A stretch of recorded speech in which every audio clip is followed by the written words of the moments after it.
If you are waiting for mortgage rates to drop before you sell your house, you might be making a most expensive mistake of your life.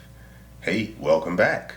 Today I'm going to breaking down the 5 most brutal truths about mortgage rates that sellers ask me about every single week. Not the fluff you see on the news, the real stuff. If you're thinking about selling your home anytime soon, stay with me because this video could save you thousands of dollars. I work with sellers every week in this market. I hear these same questions over and over. I am not here to guess. I am not here to tell you what I'm actually seeing right now. Number one, waiting for rates to drop is a strategy, but probably not a good one. The number one thing sellers say to me is, I am just going to wait until rates come down.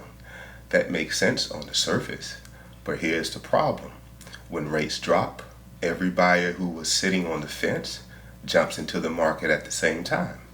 More buyers sound great for you as a seller, but every other seller who was also waiting comes out at the same time also. More competition, the advantage shrinks fast. Here's the bottom line. The sellers who win are not the ones who time the market perfectly.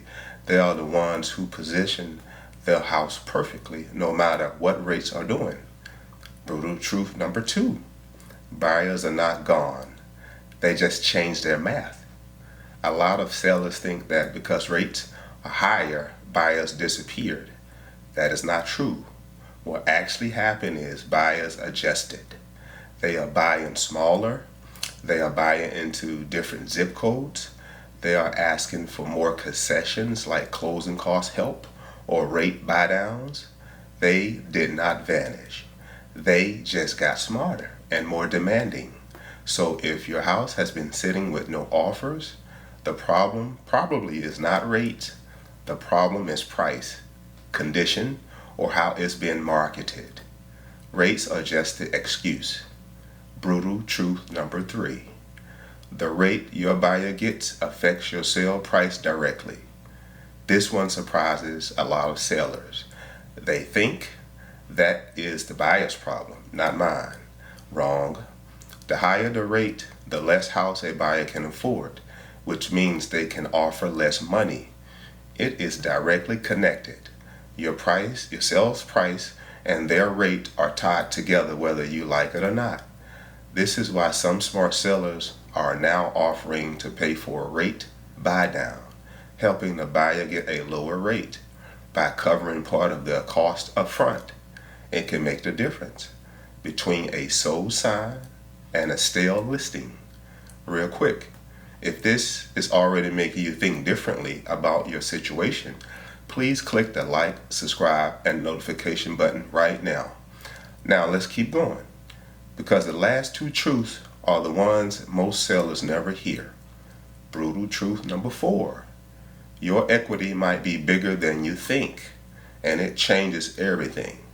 Most homeowners who bought more than 3 years ago are sitting on significant equity.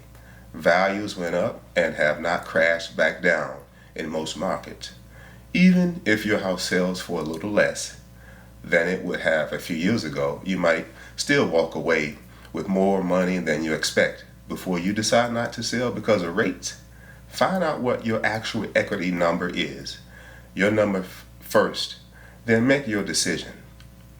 Brutal truth number five. The rate you are moving to matters more than the rate you are leaving. This is the one that makes people feel stuck, and honestly, it is the most important truth on this list. You hear it all the time. I have a low rate. Why would I give it up? That is the real feeling. I'm not going to pretend it does not sting. But here's what most people miss. Your low rate is not an asset you can sell. It does not go in your pocket. It stays with the house. The real question is not just about the rate. It's about your life. The right school district, a new job, a growing family. The rate is just one piece of the puzzle, not the whole puzzle.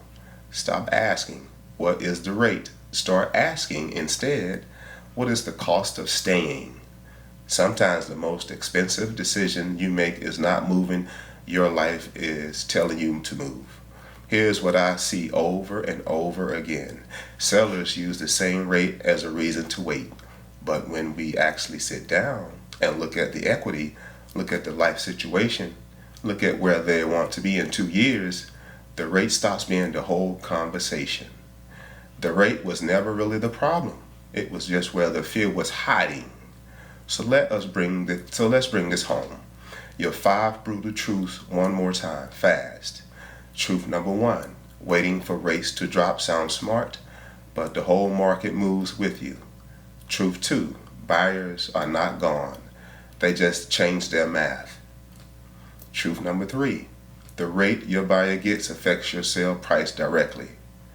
Truth 4, your equity might surprise you. Know your number before you decide anything. Truth 5, stop asking what is the rate. Start asking what is the cost of staying. Here's the one sentence I want you to walk away with today. The rate is not the decision. Your life is the decision. If you want to know more what your home is actually worth right now and what your real equity number looks like, drop the word rates in the comments and I will give you that information directly. If this video helped you think clearer, hit the like, subscribe, and notification button. It helps more sellers find this video. If you're thinking about making a move in the next 6 to 12 months, I'll drop real talk like this every week. Until then, I will see you in the next video. You take care. Bye-bye.